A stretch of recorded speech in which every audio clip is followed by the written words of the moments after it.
Hello and welcome to this month's edition of the So What Box, a sewing subscription box that comes with pre-cut sewing kits and how-to videos. My name is Taylor Franz, and this month we are going to be making a pair of matching pillowcase covers for the bedroom. Unpacking our boxes this month, we're going to find 6 pieces of fabric, 3 pieces for each pillowcase, and some pins, a sewing machine needle, and matching thread. This video is just going to work with 3 pieces of fabric because we are going to show you how to make one pillowcase. You can either repeat all the steps after you've finished the first one or just double up on stuff as you're going along. The first piece of fabric that we are going to work with is the largest piece in our pile. Go ahead and take this piece and unfold it and then refold it back together, lining up all the edges with the right sides of the fabric facing each other. This fold is what we would call in kindergarten the hamburger fold. So as you're folding, you want to make sure that you match up the 2 shorter raw ends of the fabric. Now we're going to pin 2 of the raw edges together. Pinning is what makes sure that the fabric doesn't move around when we're sewing. So you want to make sure that you pin in the direction that we do in this video and that the edges of your fabric are lined up very well before you start pinning. Pin along the edge opposite of the fold and one of the other ends. We are going to leave the 3rd raw end open so that we can actually get a pillow into this pillowcase when it is finished. Now it's time to start sewing this thing together. We're going to go on over to our sewing machine and make sure that we have put in our new sewing machine needle that came with this kit, and that our sewing machine is set on a straight stitch.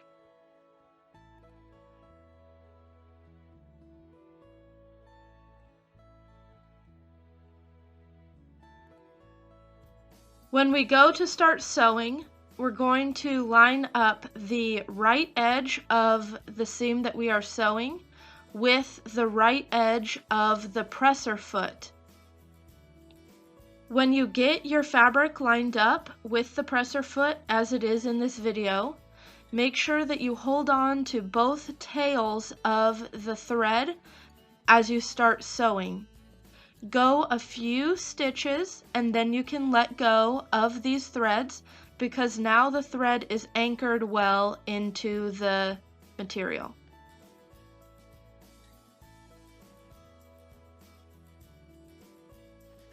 After you've gone forward a couple stitches, we need to back up a few stitches as well. This is going to tie a knot in the beginning of our seam and keep it from unraveling as we continue working with this project. On this machine, I back up by holding down this lever while I'm pressing on the go pedal with my foot. Most sewing machines either have a button or a lever like this that is marked with a little U-turn logo.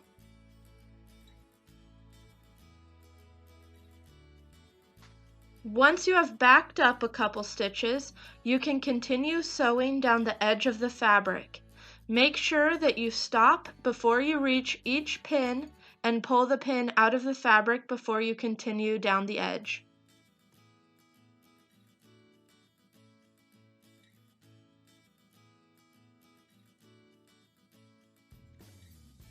As you get to the corner of your fabric, don't go all the way to the edge of the fabric. Instead, stop about 1/4 inch before the edge and make sure that your needle is down through the fabric and into the bottom of the machine. If your machine stopped with the needle in the up position, Don't try to make the needle go down by using your foot pedal. Instead, reach on to the right side of your sewing machine and move the giant knob that's on the top of the right side of your sewing machine until the needle moves down into the fabric. Then use the lever to lift your presser foot and pivot the fabric around the needle. Once you have lined the edge of your presser foot up with the bottom edge of your fabric, you can go ahead and put your presser foot back down and continue sewing along the new edge.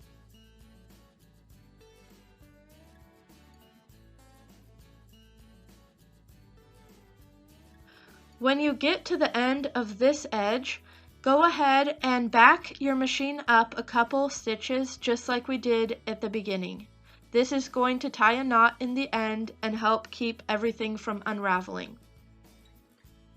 When you stop to pull the fabric out of the machine, we must make sure that the needle is in the up position and that the arm up here in the top of the sewing machine is in the up position as well.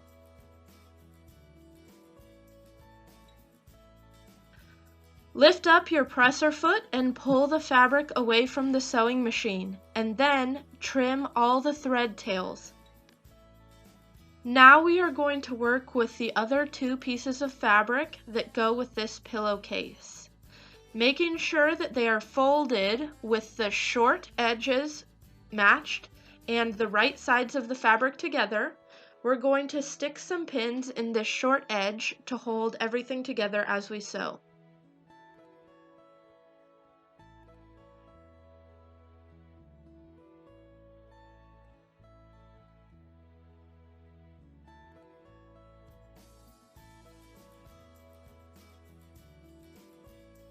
Back at our sewing machine, we're going to sew these pieces together. Remember to reverse stitch as you begin and end each of these seams.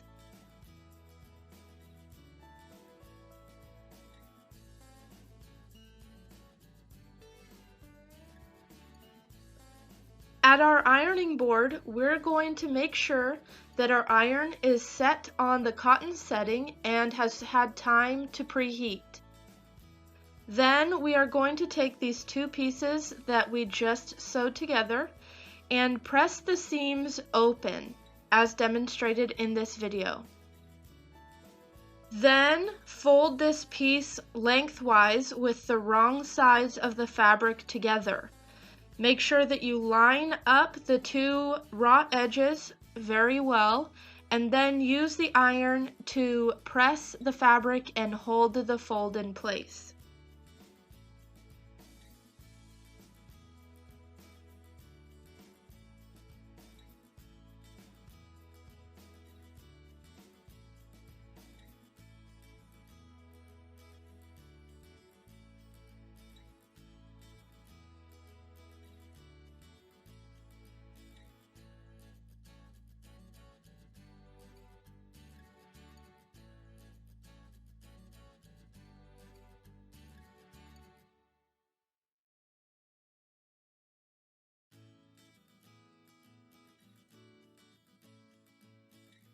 Once we've got both of these pieces folded and pressed, we are going to pin them together.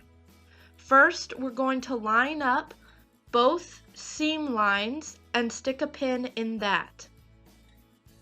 Then continue pinning around this piece, lining up the raw edges of both of these pieces.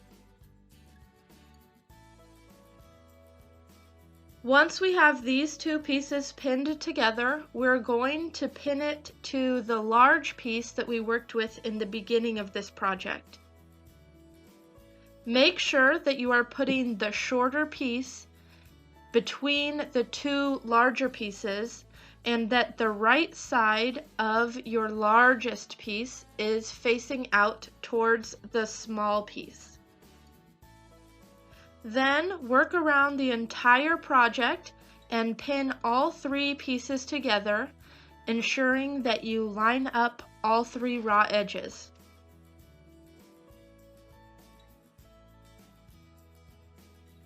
Back at your sewing machine, go ahead and remove the front part of the sewing machine.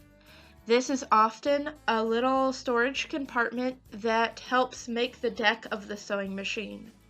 By removing this, we will be able to sew around the circular edge easier, but if you do not have a removable deck, you will still be able to finish this project. Now we are going to begin sewing along these raw edges. It doesn't matter where you start sewing, but make sure that you hold on to the tails of your threads and reverse stitch a few times as you start. Sew along the edge until you reach the beginning stitches that you just sewed. Once you reach those stitches, overlap them a few stitches and then reverse stitch and end stitching just as you did previously. If you want to finish the raw edges of your seams with a zigzag stitch, this will help prevent unraveling of those inside seams as you use the finished pillowcase. This step is not necessary, but I'm going to show you how to do it in case you want to go ahead and do this with your pillowcases. On this sewing machine, all of my stitches are explained to me at this picture on the top of the sewing machine. I'm looking for a zigzag stitch, so I see that that is going to be number 5. I'm able to change the number of stitch with this large knob at the top of the side of my sewing machine. I see that it is already set for number 5 because 5 is also a normal straight stitch. So then I move down to the 2 knobs underneath this large knob. The top knob sets the length of my stitch and the bottom knob sets the width. Width is going to correlate to zigzag versus straight. A zigzag stitch is going to have a wider width than a straight stitch. So in order to turn my straight stitch into a zigzag stitch, I'm going to take this knob and turn it all the way to the right so that it's on the highest number of width possible. On this newer sewing machine, I don't have the pictures along the top of the sewing machine, but I do have a knob with numbers on it.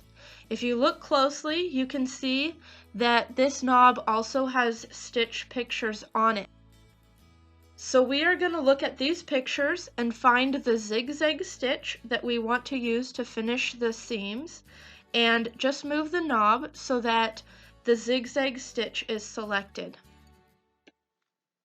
Now that we've selected the correct stitch, we are going to go ahead and line up the presser foot with the edge of the fabric that we want to finish.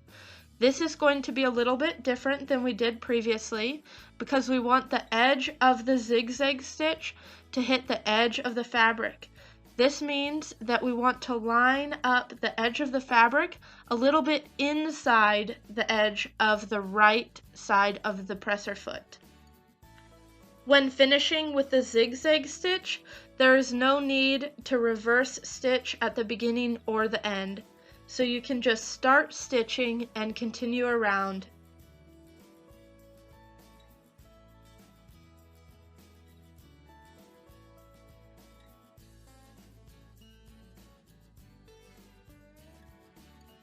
Now that we're done, when we flip this end of the pillowcase up, it actually starts to look like a pillowcase. Congratulations! I do hope that you had so much fun completing these pillowcases today. Please share photos and stories with the hashtag SewWhatBox. If you haven't yet signed up for the So What box, you can find out more information by going to tailormade.com/sewwhat, and I have put a link to that in the description below. Here's a look at some of the past projects that we have completed, and we are looking forward to many, many more fun and exciting projects to come.